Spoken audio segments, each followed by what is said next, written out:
Bueno, mis hermanos, sean todos bienvenidos. Nos juntamos nuevamente el día miércoles aquí en nuestras reuniones habituales a las 7 horario de Chile. Es un gusto poder encontrarnos nuevamente. Hoy día vamos a tratar de un tema que de verdad fue muy revelador para mí cuando lo empecé a estudiar y empecé a profundizar en algunas cosas y preguntas que me empezaron a surgir y empecé a investigar y de verdad es que uno ve cumplida la promesa cada vez que se pone a escudriñar la escritura, donde dice el espíritu de profecía que sabremos que un instructor divino está a nuestro lado cuando empezamos a profundizar y pedimos al Espíritu Santo. Así que por eso vamos a pedir al Espíritu Santo ahora para que ese instructor divino pueda venir aquí con nosotros. Inclinemos el rostro, mis hermanos. Padre bendito que estás en el cielo, santificado sea tu santo y glorioso nombre. Señor, estamos humillados delante de tu presencia para pedir uno de los dones más excelentes que tú puedes darnos, Señor, que es el Espíritu Santo, para que podamos ser convencidos de nuestra maldad, Señor, que podamos ser purificados, Señor, y santificados, y sobre todo para que pueda brindarme las palabras que tú quieres que se hablen en esta reunión.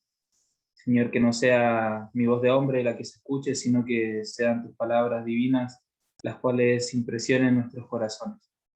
Señor, guíanos para el conocimiento de la verdad y ayúdanos a atesorarlo en nuestro corazón y muéstranos la forma de ponerlo en práctica en cada día de nuestras vidas.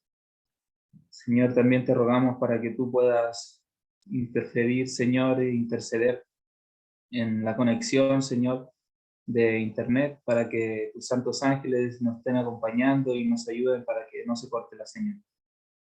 Señor, todas estas cosas las pedimos no porque las merecemos, sino que lo hacemos en los méritos de Cristo Jesús, nuestro Salvador. Amén.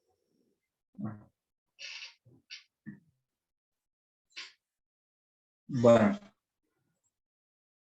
sin perder más tiempo, yo comparto pantalla. Bueno, hoy día ya vamos a cerrar este ciclo, por lo menos por el momento, de las conferencias que hemos dado y hoy día vamos a hablar un poquito sobre esto. ¿Sí? Lo que se ve aquí en la imagen. Vemos este fruto, vemos este tronco de la vid, vemos el pámpano, y justamente sobre eso vamos a meditar. Antes de pasar a leer Juan 15, que es donde se encuentra este famoso versículo, esta famosa cita donde dice, yo soy la vid verdadera, vamos a leer los primeros dos versículos. Se encuentran en Juan 15, para los que lo quieran buscar en su Biblia. Jesús dice, yo soy, yo soy. ¿Recuerdan en el evento en que Moisés se encuentra en la zarza ardiente y Dios le responde, yo soy? Yo soy la vid verdadera. Todo esto analizado en profundidad aún mayor, por ejemplo, utilizando el diccionario Strong, nos va dando un montón de ramas, verdaderamente, que uno, o sea, no te vas por las ramas, pero sí está todo conectado a la vid central. Pero lo vamos a simplificar. La vid verdadera, esta parra de uvas, no sé cómo se llamará en otros países, la vid. Y mi padre es el labrador, el que trabaja en la vid. Todo pámpano que en mí no lleva fruto, o toda rama, o todo sarmiento que en mí no lleva fruto, la quitará. ¿Quién lo va a quitar? El labrador, el Padre. Y todo aquel que lleva fruto, lo limpiará para que lleve más fruto. Entonces yo me empecé a preguntar aquí, ¿qué quiere decir esto de quitar lo que no lleva fruto o limpiar el que lleva fruto? ¿Cómo limpio? Yo me imaginaba es que a lo mejor tiene unas uvas podridas o unas hojas secas y se las saca. ¿A qué se refiere con la limpieza de la vid? Y investigando llegué a lo que es la poda de la vid. La vid tiene un proceso de poda, ¿sí? Y la poda de la vid es una práctica realizada por el viticultor o el labrador, que consiste en reducir la parte vegetativa de la vid, a fin de limitar su crecimiento natural. O sea que le corta su crecimiento natural. La guía para que tenga una forma específica y mejorar su rendimiento y la calidad de las uvas. Y aquí yo he puesto una imagen de un tipo de formación que se le da a la vid y me pareció muy interesante porque ¿a qué se parece? Si alguien me puede responder, ¿a qué se parece? La cruz. Una cruz, ¿verdad? Y es muy curioso porque la cruz tiene, sigue el palo central, sigue hacia arriba, pero en realidad representa, claro, tiene una forma de cruz, pero representa a Cristo en la cruz, porque Cristo en la cruz tenía esta forma, con la cabeza hacia abajo, los brazos extendidos, como esta forma de Y. Y es muy interesante que justo en la parte central, aquí están los nombres de la vid, de las partes de la vid, y justo la parte donde se dividen las dos ramas, una para cada lado, se llama cabeza. Justo como si estuviera la cabeza de Cristo ahí. Y profundizando un poco más, me seguía sorprendiendo porque decía que la poda tiene ciertos objetivos. Por ejemplo, en su estado natural, la vid es una liana trepadora, cuyas ramas, llamadas sarmientos o pámpanos, pueden alcanzar hasta 30 metros de longitud, puede crecer mucho. Solo prosperan las yemas situadas en los extremos porque reciben más savia. Por lo tanto, si nosotros volvemos aquí, solamente van a prosperar los que estén en los extremos, ¿sí? En todos estos pámpanos que brotan, pero los que llegan a las puntas, y sobre todo los que llegan en los extremos finales. Esos son los que llevan más savia. Y si nosotros comparamos a Cristo con la vid, él mismo se compara con la vid, la savia de la vid sería la sangre de Cristo. Y las yemas situadas más cerca del tronco no brotan. Dice que la producción de frutos no guarda proporción con el desarrollo frondoso de la vid. O sea, mientras más hojas tenga, mientras más aparentemente tenga muchas hojas y muchas ramas, eso no quiere decir que vaya a dar mucho fruto. Puede aparentar ser muy frondosa, pero en realidad eso no quiere decir que va a llevar mucho fruto. Dice que produce quizás numerosos racimos, pero las uvas tienen un tamaño reducido y difícilmente maduran, por lo que su calidad es muy deficiente. El objetivo de la poda consiste en reducir el número y la longitud de los sarmientos, para que la vid produzca menos racimos, pero de más grosor y más calidad. Entonces, si nosotros vemos un poco, vamos a ver más adelante de que el padre es el labrador de la vid. O sea, el padre es el que fue realizando la poda en Cristo, porque Cristo es la vid, para que produzca menos racimos, pero de más grosor y más calidad. La poda alarga la vida de la vid y asegura la cosecha de un año para otro. Y esto es muy interesante, que la poda alarga la vida de la vid. O sea que si Cristo no hubiera sido podado, no hubiera obtenido la victoria sobre la muerte. Permite también adaptar el tamaño de la planta al espacio donde se cultiva para facilitar las tareas del viticultor. Y aquí vamos a un proceso de poda, que es la poda de formación, que esto se da desde que la vid empieza a crecer. Y dice que cuando la vid es joven y acaba de ser plantada, las primeras podas determinan la forma y el tipo de crecimiento de la planta. Estas varían según el clima de la región y el tipo de cepa o variedad. Existen distintos tipos de podas de formación dependiendo del sistema de conducción elegido.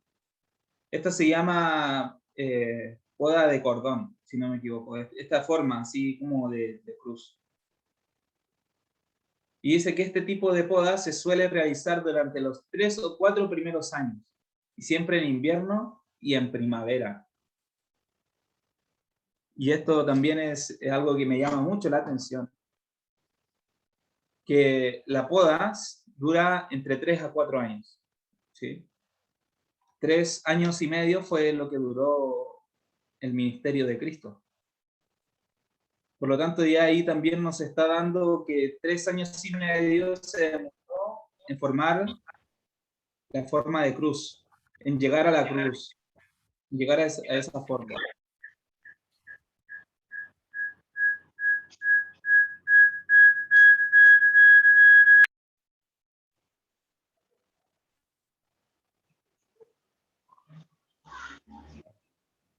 No sé quién es el que tiene el micrófono prendido, si me pueden ayudar por ahí. Ok. Ustedes están viendo la presentación, ¿verdad? ¿Sí? Era yo, Sí. Frank. Ok. Perfecto. Entonces, como estaba diciendo, se demoró 3 años y medio en llegar a esta formación de la vid, hablando de Cristo. Y que la poda se realiza en invierno y en primavera. Y Cristo también fue podado al final en primavera, cuando fue crucificado. Fue al comienzo de la primavera. La vid se poda al final de la primavera, pero bueno, tiene también un paralelismo en eso. Y está la poda de fructificación. La poda de fructificación es cuando la vid ya adquirió su forma definitiva. Las podas de fructificación sirven para mantener la forma de la vid y controlar su crecimiento. Para mantener la forma de la vid. ¿Cuál es la forma que hemos visto? Esta forma de cruz. O sea, para mantener la cruz. Controlar el crecimiento de los frutos en base a la forma de la cruz. La selección y reducción de los sarmientos y de las yemas que brotan cada año permitirá que los racimos de uvas se beneficien de una mayor insolación y una mejor ventilación, sea para que reciban mejor los rayos del sol. Sabemos que Cristo es nuestro sol de justicia. Así aumentarán su rendimiento, su calidad y su resistencia a las plagas. Entonces es necesaria la poda para que el fruto que cargue la vid sea más grande, que sea mucho fruto, que sea de una buena calidad y que sea resistente a las plagas, que sea resistente también a los ataques del enemigo, ¿verdad? Está la poda de invierno, que como habíamos mencionado antes, que se realiza en invierno y en primavera, y después de la caída de las hojas y antes de que vuelvan a salir los nuevos brotes, cuando la planta se encuentra en estado vegetativo y que ha bajado la circulación de la savia. Sirve para eliminar los sarmientos de la temporada anterior y recortar las maderas de 2 años y más, y favorece la regeneración de la planta. Interesante. Y la poda de primavera o en verde, que complementa la poda de invierno y se realiza solo si han crecido demasiado los brotes. ¿Y para qué se realiza? Para rebajar el rendimiento de la planta y obtener así una mejor calidad de las uvas. Para que no se vea tan frondosa, tan llena de hojas, y que tenga una mejor calidad de las uvas. Y se realiza al final de la primavera, una vez que la vid ha brotado. Se eliminan las yemas, los pámpanos,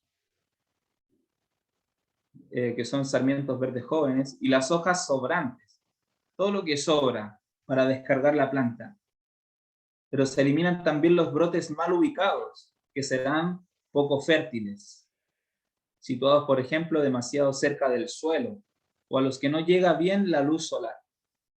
Y esto a mí me hizo recordar el Pentecostés, porque Jesús tenía no solamente los 12 discípulos, había muchos otros que decían, que seguían a Jesús, que eran sus discípulos. Pero fueron pocos los que esperaron la promesa de Cristo. Y que a través de ellos, cuando recibieron el Espíritu Espíritu Santo pudieron mejorar su calidad, pudieron al final llevar fruto para otros. Y fueron eliminados también en esta poda, fueron eliminados los brotes mal ubicados que serán poco fértiles. En esto me hizo acordar a Judas también, que ya vamos a leer más adelante sobre él. Entonces, Jesús, la vid, el fruto de la vid es la uva, de la uva se saca el vino nuevo, sin fermentar, ese vino que fue derramado también en la cruz.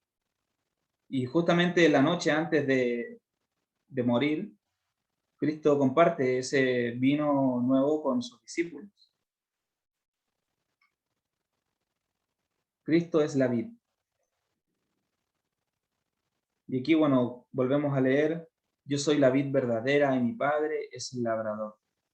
Todo pámpano que en mí no lleva fruto lo quitará, y todo aquel que lleva fruto lo limpiará para que lleve más fruto. Limpia también de lo que nosotros podemos ver como apariencias, mira, se ve bien frondoso ese árbol, pero no se importa cuántas hojas tenga, sino que el fruto que dé.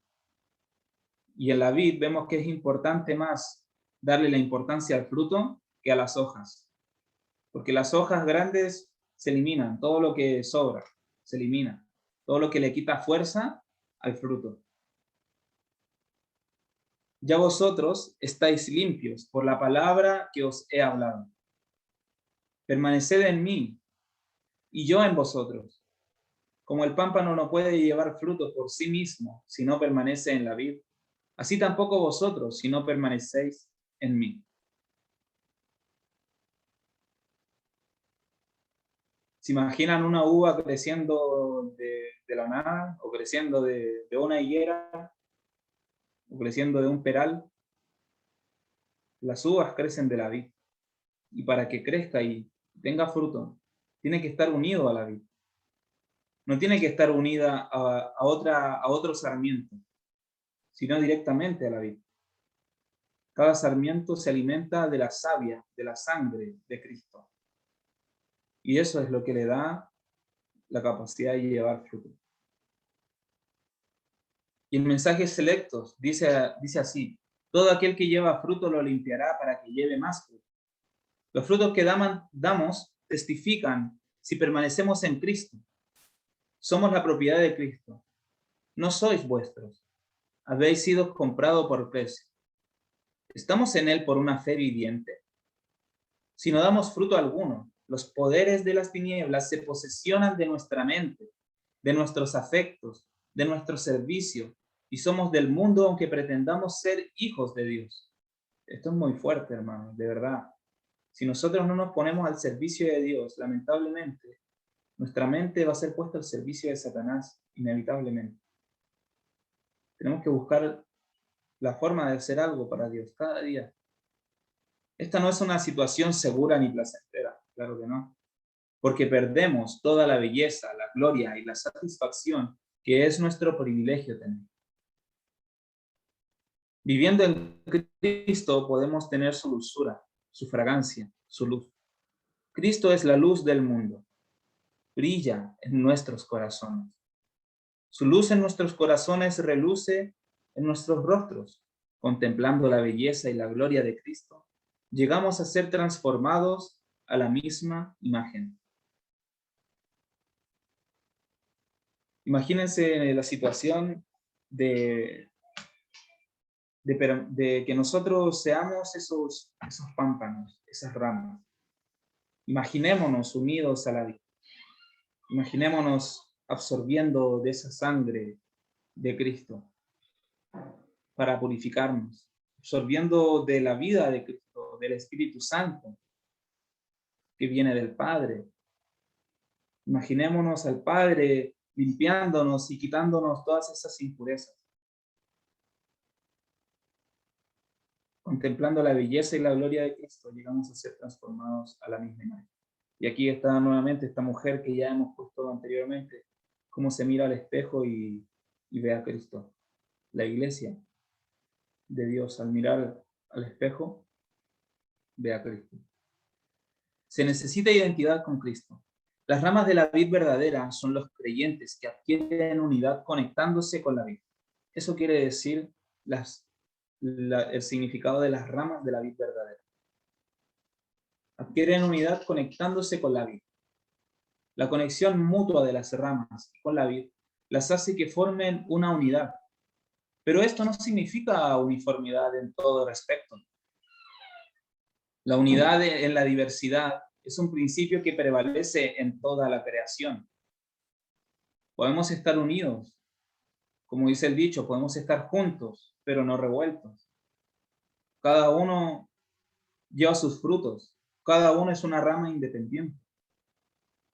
Dice aquí, en la naturaleza hay individualidad y variedad, pero hay unidad en su diversidad, pues todas las cosas reciben su utilidad y belleza de la misma fuente. Y aquí puse estas imágenes que yo recuerdo cuando me pasaban en la escuela sobre esto, las relaciones simbióticas, donde uno de los personajes se beneficia del otro. Oye, a veces el otro no se beneficia del uno, pero hay veces en que los dos se benefician. Pero aún así, al ser diferentes, por ejemplo, aquí tenemos al buey, tenemos a este picabueyes, que se le llama el nombre, no recuerdo el nombre específico, pero se le dice el picabueyes. Y este se alimenta de algunos parásitos que habitan en el lomo del buey, debajo del pelo, ácaros, insectos, y se alimenta de eso.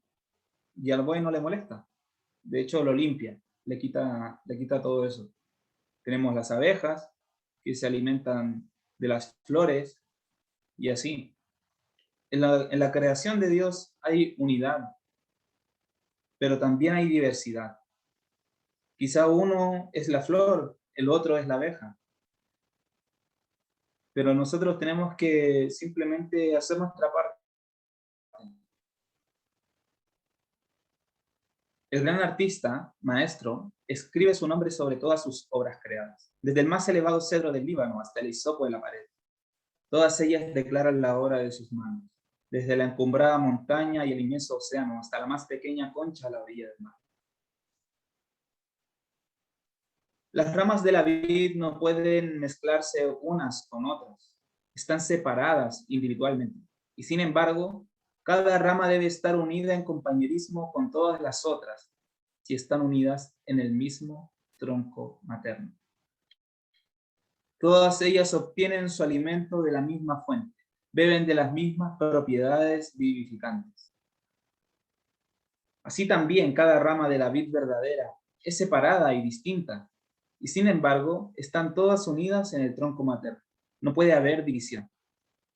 Y esto es muy importante, hermanos. Cada uno de nosotros tiene un diferente don, diferentes talentos, diferentes ocupaciones, pero debemos estar unidos, en verdad.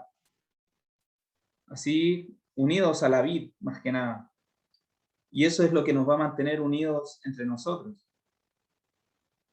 Recordando a Cristo como ese centro, como decía Joaquín el otro día, ¿verdad? En la reunión de jóvenes, Cristo como ese centro. Mientras más cerca estemos del centro, más cerca vamos a estar unos de otros, más unidos vamos a estar.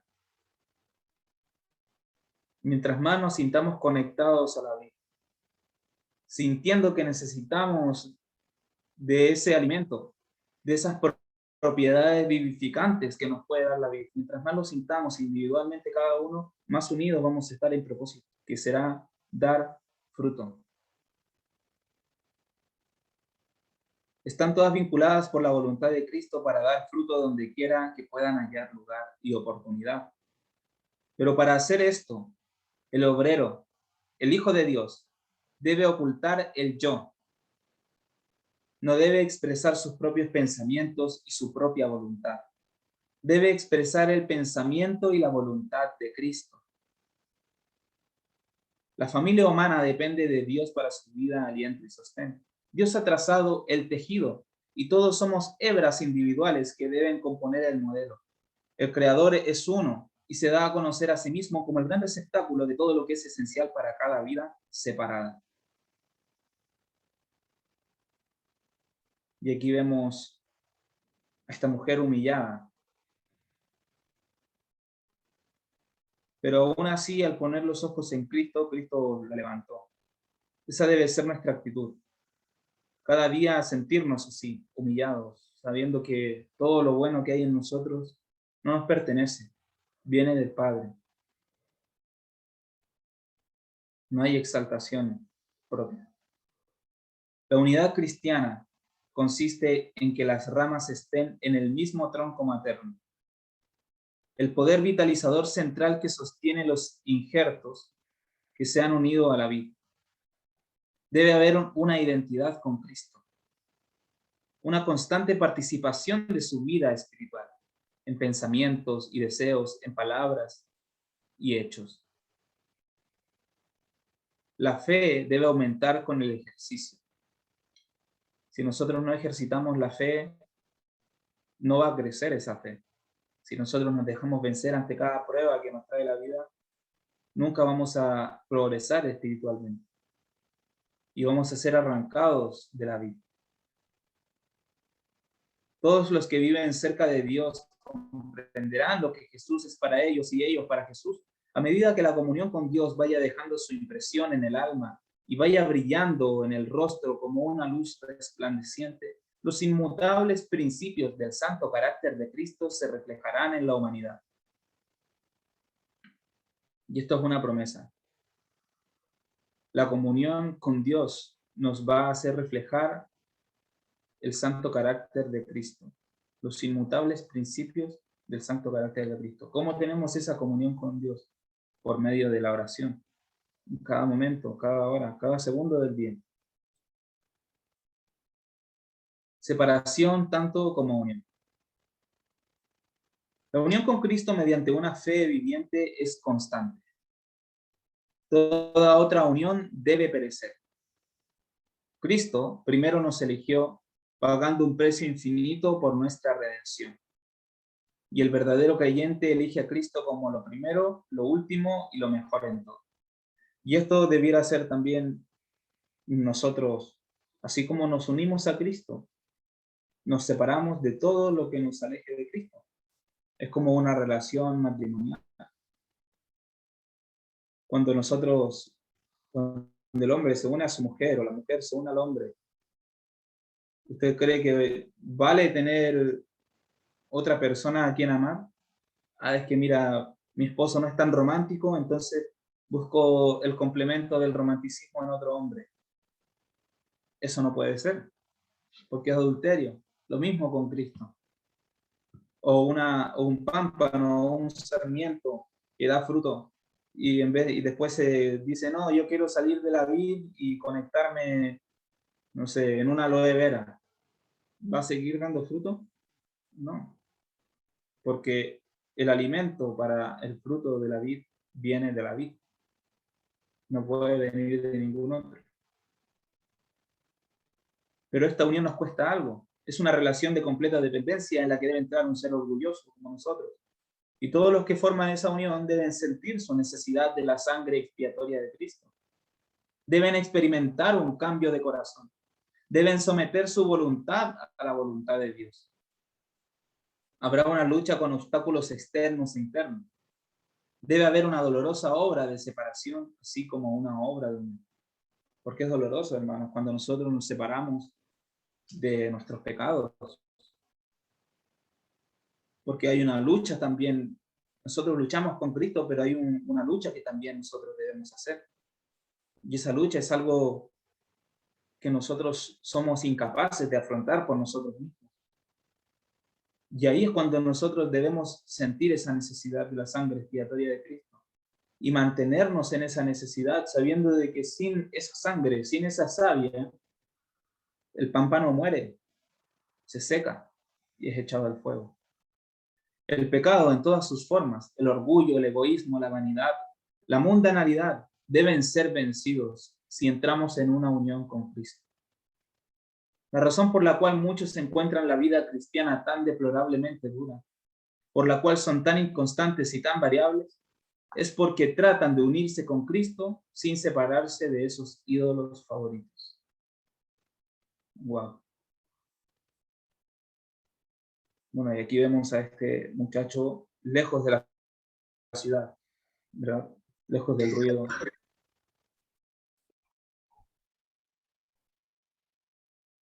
Los creyentes llegan a ser uno en Cristo, pero una rama no puede ser sostenida por otra.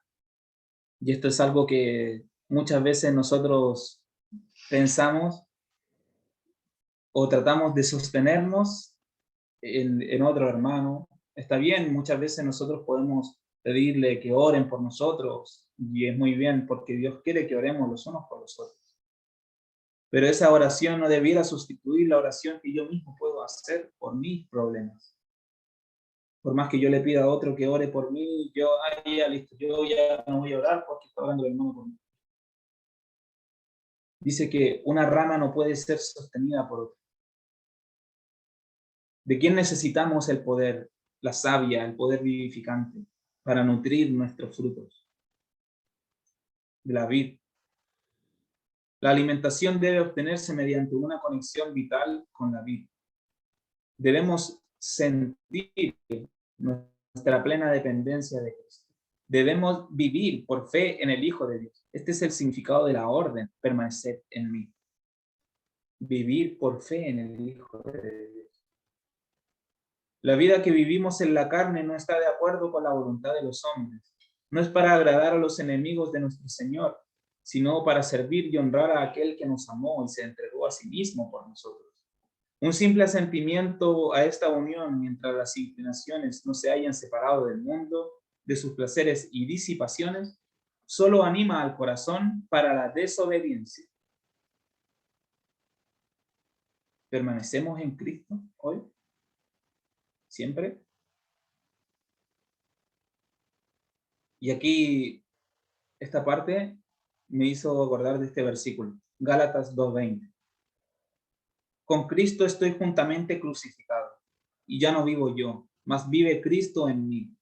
Y lo que ahora vivo en la carne, lo vivo en la fe del Hijo de Dios, el cual me amó y se entregó a sí mismo por mí. ¿En dónde estamos crucificados con Cristo? ¿Quién es Cristo? La vid. Y ya no vivimos nosotros, porque somos parte de la vida, estamos injertados en la vida. Por lo tanto, Cristo vive en nosotros. Y lo que ahora vivimos en la carne, lo vivimos por fe, en la fe del Hijo de Dios, en la fe de la vid. Porque por fe estamos conectados a Él y nos sentimos parte de su vida.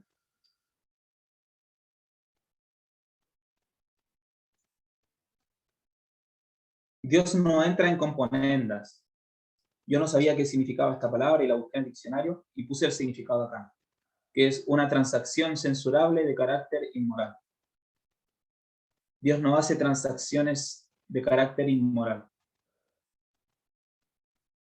Hasta que el corazón no se rinde incondicionalmente a Dios, el instrumento humano no permanecerá en la vid verdadera y no podrá prosperar en la vid y llevar ricos racimos de fruto. ¿Qué es lo que debemos hacer? Rendir el corazón incondicionalmente, sin poner condiciones. No, es que me falta un poquito, bueno, de aquí para allá me encargo yo. Muchas gracias por acompañarme hasta aquí, pero esto lo puedo hacer solo, sin condiciones, completamente, un corazón rendido. Dios no desea entrar en la más mínima componenda con el pecado. Si pudiese haberlo hecho, Cristo no hubiera necesitado venir a nuestro mundo para sufrir y morir. ¿No les parece? No es genuina ninguna conversión que no cambie tanto el carácter como la conducta de los que aceptan la verdad. La verdad obra por el amor y purifica el alma. Debemos buscar esa purificación de corazón, día tras día, en la mañana, como leíamos en el capítulo 2 de la oración. Señor, me rindo por completo a ti. Pongo todos mis planes a tus pies. Que sea toda mi obra hecha en ti.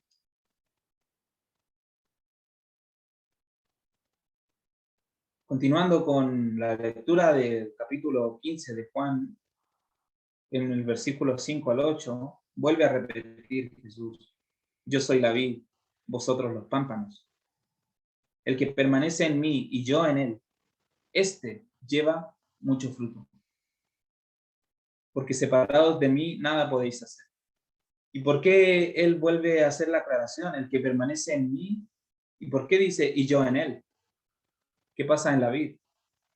Tenemos pámpanos que permanecen en la vid, pero que la vid no está en ellos porque están secos, porque no reciben de la vid el alimento.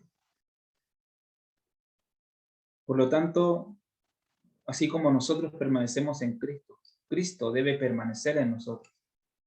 ¿Y cómo es que permanece Cristo en nosotros? Si nosotros vamos al contexto de Juan 15, Juan 14 y Juan 16 nos hablan del Espíritu Santo. El Espíritu Santo. A través del Espíritu Santo es que Cristo permanece en nosotros. Dice, el que permanece en mí y yo en él, este lleva mucho fruto, porque separados de mí nada podéis hacer. Nada. El que en mí no permanece será echado fuera como pámpano y se secará.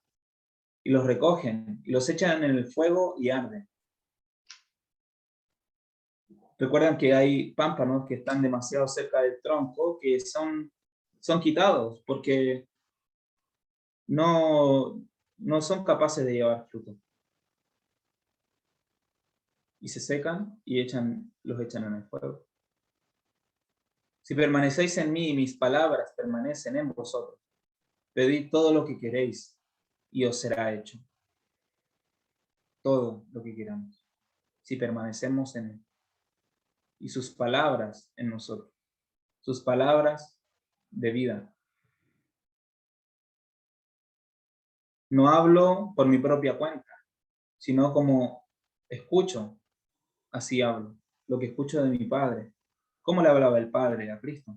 Igual como nos habla a nosotros, a través del Espíritu Santo. En esto es glorificado mi Padre, que llevéis mucho fruto, y seáis así mis discípulos. Llevar mucho fruto. ¿Qué es llevar fruto? Perdón, antes de continuar, yo me equivoqué al principio. Esto yo no lo saqué del deseo de todas las gentes, yo lo saqué del comentario bíblico adventista del tomo 7a, donde están todos los comentarios de Elena de White sobre la Biblia. Y aquí, justamente en este versículo, dice, ¿qué es llevar fruto? No todo consiste en venir a reuniones una vez por semana, o 2, o 3, o 4, y dar nuestro testimonio en las reuniones de oración o en otras reuniones. Debemos hallar día tras día que permanecemos en la vid, y dando fruto con paciencia en nuestro hogar, en nuestras ocupaciones, y manifestando en la vida el Espíritu de Cristo en cada trato con otros. ¿Cuál es el Espíritu de Cristo? El Espíritu Santo. Hay muchos que proceden como si pensaran que una unión ocasional con Cristo fuera todo lo necesario, y que pueden ser reconocidos como ramas vivientes porque a veces confiesan a Cristo. Pero esto es un engaño. Y esto me recuerda a estas ramas que se ven muy frondosas, pero que en verdad no traen fruto. Porque la vid no es necesario que tenga tanta hoja. De hecho, el labrador quita las hojas, quita las ramas que se ven verdes pero que no llevan fruto, para no quitarle la fuerza a los pámpanos que sí llevan fruto. Y esto es como un zarandeo que se hace, ¿no? Un zarandeo justamente antes de cosechar el fruto, cuando está creciendo. Y es muy interesante cómo se hace esa separación. La rama debe ser injertada en la vid y permanecer allí, uniéndose con la vid, fibra tras fibra, extrayendo su porción diaria de savia y alimento de la raíz y fertilidad de la vid hasta que llega a ser uno con el tronco materno. La savia que alimenta la vid debe nutrir la rama.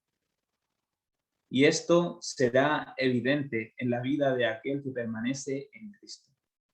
Pues el gozo de Cristo será cumplido en aquel que no camina según la carne, sino según el Espíritu. Lo que pretendamos ser no tiene valor a menos que permanezcamos en Cristo. Pretendemos ser cristianos y lo decimos, no, sí, yo soy cristiano. Y ahí empiezan a crecernos hojas. Mira cómo estoy lleno de hojas. Pero ¿llevamos fruto?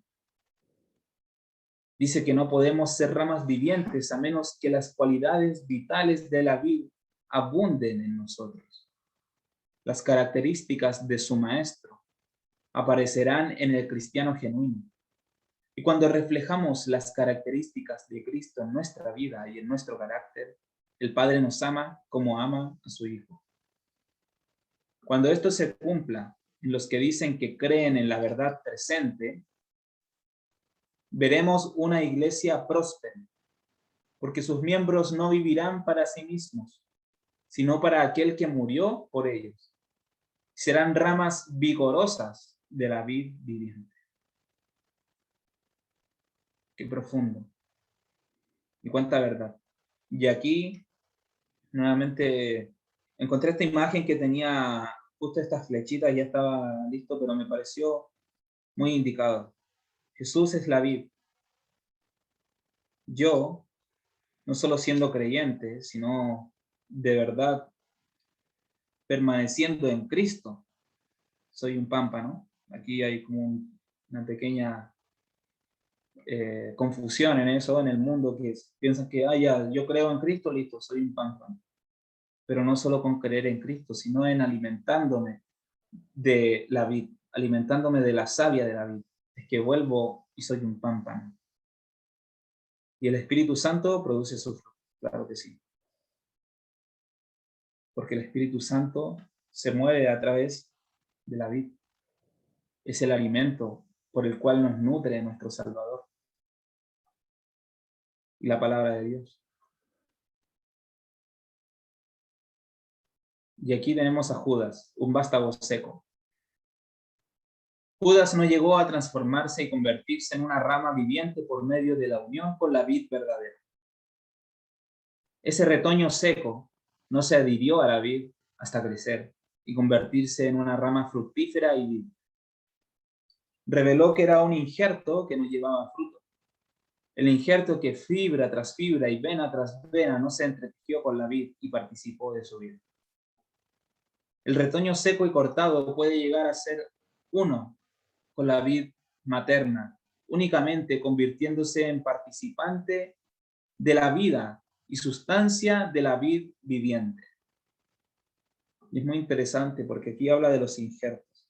Yo no alcancé a profundizar en el tema de los injertos, a estudiar cómo es que se hacen los injertos, pero yo creo que ahí también hay mucha más luz que se los voy a dejar de tarea para que lo investiguen y lo puedan relacionar con esto que estamos estudiando aquí, ese injerto que se hace en el mundo de la viticultura, pero que tiene está muy asociado con nuestra vida como cristianos. Dice que ese injerto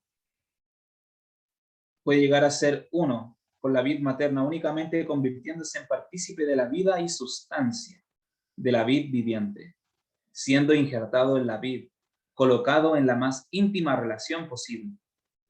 La ramita se adhiere fibra tras fibra y vena tras vena a la vida vivificadora, hasta que la vida de la vid se convierte en la vida de la rama y produce un fruto semejante al de la vid, como este que vemos aquí. Un pámpano con mucho fruto. Siempre que hay unión con Cristo, hay amor. pero hay que entender qué tipo de amor. No ese amor lisonjero, sino el amor real, el que te dice las cosas como son. Ese amor que te avisa, mira, más adelante te vas a caer. Ten cuidado, ese amor que te profetiza, como dice en 1 Corintios 14:1. No valen nada cualesquiera sean los otros frutos que demos si falta el amor. El amor a Dios y a nuestros prójimos es la misma esencia de nuestra religión. Nadie puede amar a Cristo sin amar a los hijos de Él. Cuando estamos unidos con Cristo, tenemos la mente de Cristo.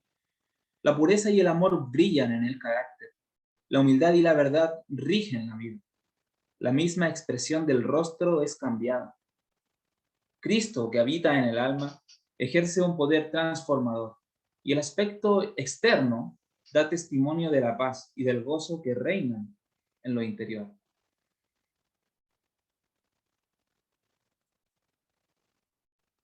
Bebemos del amor de Cristo así como la rama obtiene su alimento de la vid. Y esto me pareció muy importante ponerlo porque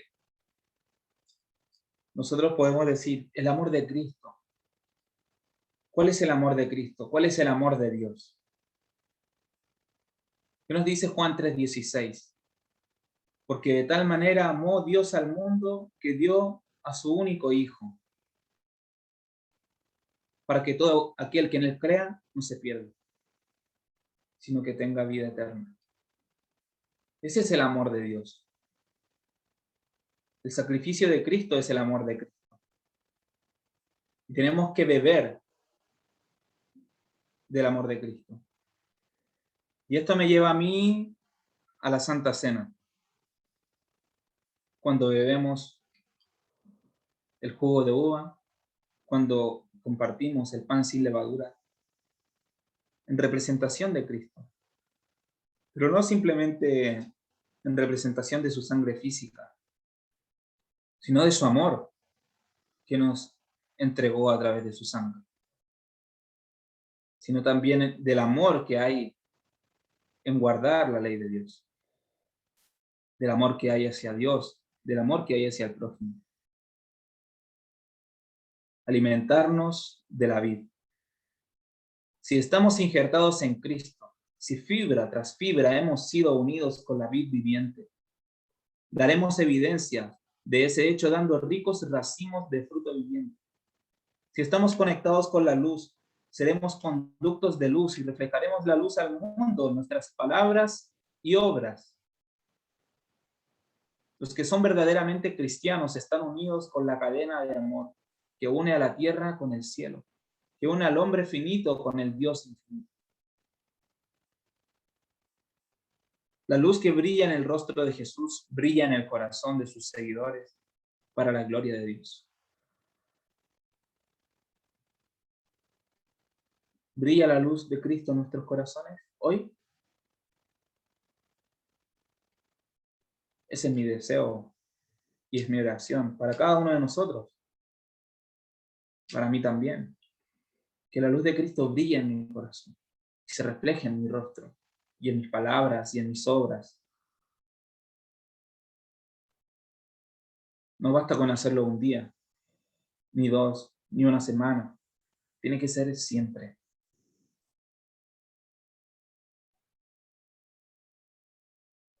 ¿Y cómo podemos llegar a ser transformados? Contemplando, hemos de llegar a ser transformados.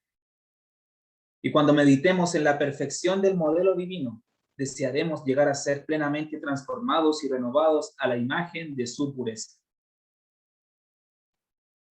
Yo deseo esa transformación hoy día, hermanos.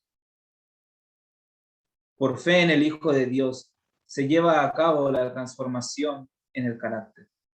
Y el hijo de la ira llega a ser el Hijo de Dios. Como Juan, como Pedro, ¿verdad? Pasa de muerte a vida, llega a ser espiritual y discierne las cosas espirituales. Y aquí está la clave, hermanos, para algunos que aún no han aceptado el mensaje para este tiempo, que aún no comprenden que Cristo viene en el 2031. hemos de contemplar a Cristo, meditar en la perfección de su modelo divino, para ser transformados y renovados a la imagen de su pureza. Y por fe se va a llevar esa transformación del carácter. Y llegamos a ser espirituales y discernimos las cosas espirituales. Porque las cosas espirituales se disciernen espiritualmente. Pero si no ha habido una transformación en nuestra vida, y nos escudamos, no, es que el día y la hora nadie sabe, y no, que tercer Elías, no, si el tercer Elías es un pueblo, y nos escudamos detrás de las cosas carnales, de nuestro orgullo, de nuestro ego. No somos hijos espirituales, no estamos unidos a la vida. Por lo tanto, como dice aquí, la sabiduría de Dios le ilumina la mente, pero al que lo rechaza y al que no está unido a la vida, la sabiduría de Dios no le llegará a su mente. Dice, la sabiduría de Dios le ilumina la mente y contempla cosas maravillosas que provienen de la ley divina. La ley y los profetas. La ley divina se expresa en el Pentateuco. Cosas maravillosas que hay allí. Hay cosas maravillosas allí, aparte de Éxodo 20 y Deuteronomio 5. Las encontramos desde Génesis 1:1. Se me viene a la mente Levítico 25, Éxodo 31, las fiestas, Levítico 23, también las fiestas. Toda la luz que hay ahí. Al convertirse en un hombre que obedece a Dios, tiene la mente de Cristo y la voluntad de Dios se convierte en su voluntad. El que se coloque sin reservas bajo la dirección del Espíritu de Dios encontrará que su mente se expande y se desarrolla. Sin reservas, bajo la dirección del Espíritu Santo. Sin reservas. No, es que yo no creo que el Espíritu Santo sea la tercera persona porque es una fuerza y que el Espíritu de Cristo. Ya estás poniendo peros, reservas. Y el Espíritu Santo no encontrará lugar en tu mente y tu mente no se va a expandir, no se va a desarrollar, va a quedar igual. Pero el que se coloque sin reservas bajo la dirección del Espíritu Santo encontrará que su mente se expande y se desarrolla. Obtiene una educación en el servicio de Dios, que no es unilateral ni deficiente. No desarrolla un carácter unilateral, sino que uno que es simétrico y completo en todas las áreas de la vida, tanto física, mental y espiritualmente. Debilidades que se han manifestado en una voluntad vacilante y un carácter sin energía son vencidas. Pues la consagración continua y la piedad colocan al hombre en una relación tan íntima con Cristo que tiene la mente de Cristo. Es uno con Cristo al tener principios sanos y sólidos. Pongo aquí el bautismo, que es importante. Es el comienzo de una nueva vida. Es cuando nosotros nos colocamos sin reservas, bajo la dirección de Dios. Y nos bautizamos en el triple nombre del Padre, el Hijo y del Espíritu Santo. Porque son tres los grandes poderes del cielo. Y al entrar en ese pacto de comunión con Dios, todos recuerdan ese momento en el que se bautizaron. Un momento hermoso, emocionante. Recordemos eso cada día, pidiendo el bautismo del Espíritu Santo. Sin mí, dice Cristo, nada podéis hacer. ¿Estamos unidos con Cristo los que aseveramos ser obreros suyos? ¿Moramos en Cristo y somos uno con Él? El mensaje que llevamos es mundial. Debe llegar a todas las naciones, lenguas y pueblos. El mensaje del cuarto ángel. Esto va para nosotros. El Señor no requerirá de ninguno de nosotros que salga con este mensaje, sin darnos gracia y poder para presentarlo a la gente de una manera que corresponda a su importancia.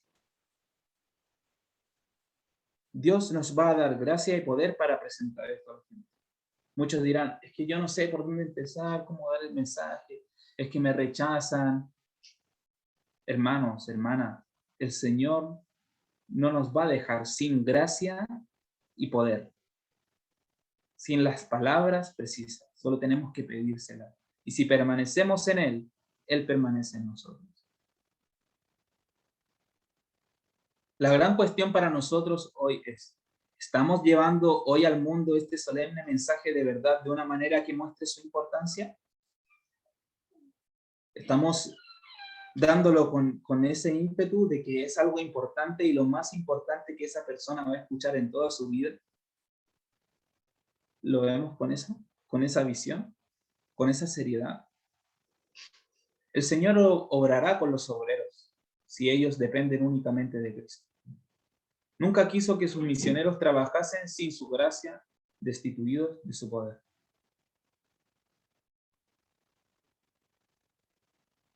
Tenemos que estar sobre una plataforma elevada. Debemos creer y enseñar la verdad, tal como es en Jesús.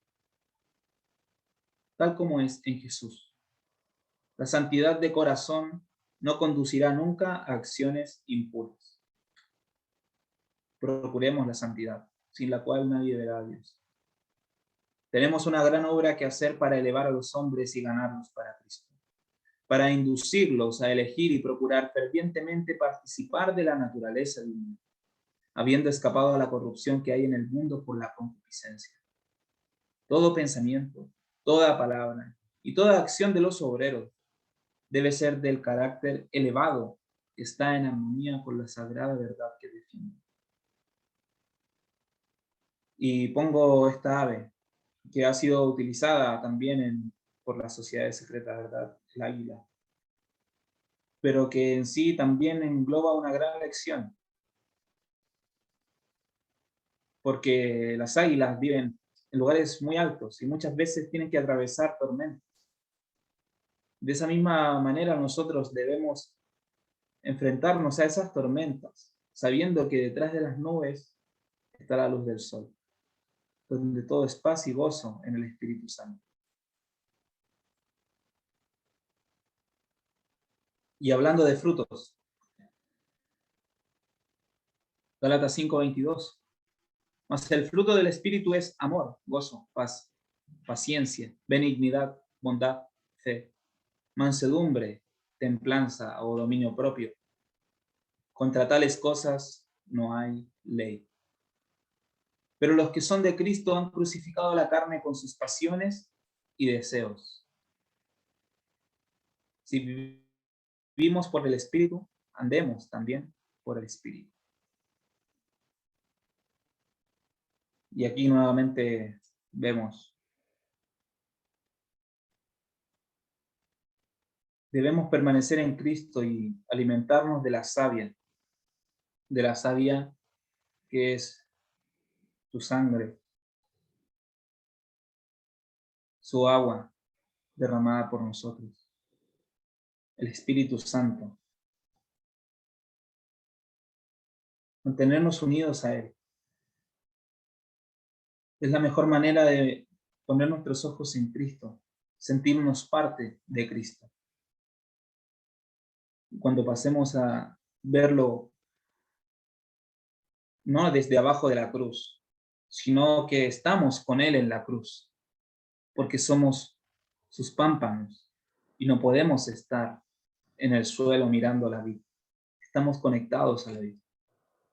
Cuando eso se haga nuestro sentir, es cuando Cristo morará por la fe en nuestros corazones y los frutos hablarán por sí mismos.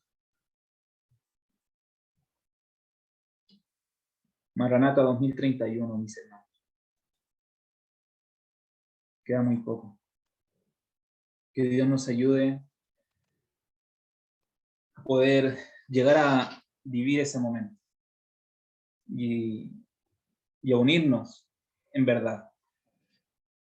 Si nosotros cada uno se mantiene unido con Cristo en su vida personal, nuestras acciones van a estar en acorde, en armonía, van a ir todas hacia un mismo punto y va a ser maravilloso cómo van a empezar a surgir los talentos de cada uno y los frutos van a ir hablando por sí mismos. Cada uno de nosotros, de los que están aquí, cada uno de ustedes es importante, hermano. Porque cada uno de ustedes es un ministro de Cristo. Ahora quizás estamos en un proceso de aprendizaje. Hasta nosotros, yo, Joaquín, también estamos todos aprendiendo aquí. Pero va a llegar el momento en el cual, si nos mantuvimos firmes, alimentándonos de la vida, vamos a recibir un poder magnífico de lo alto, el cual nos va a capacitar para poder llevar un mensaje mundial, con poder, con gloria, y va a ser para la gloria de Dios. Pidamos al Señor una experiencia más personal, más íntima, y visualicémonos. Nuevamente les invito a que hagan el ejercicio mental, usa la imaginación. Imagínense que son una rama de la vida y que están conectados, y van a sentir un poder vivificante que de verdad, yo se los digo, que lo van a sentir como, van a sentir nueva vida brotando hacia ustedes, y va a ser la vida de Cristo. Acompáñenme a hacer una oración, hermano.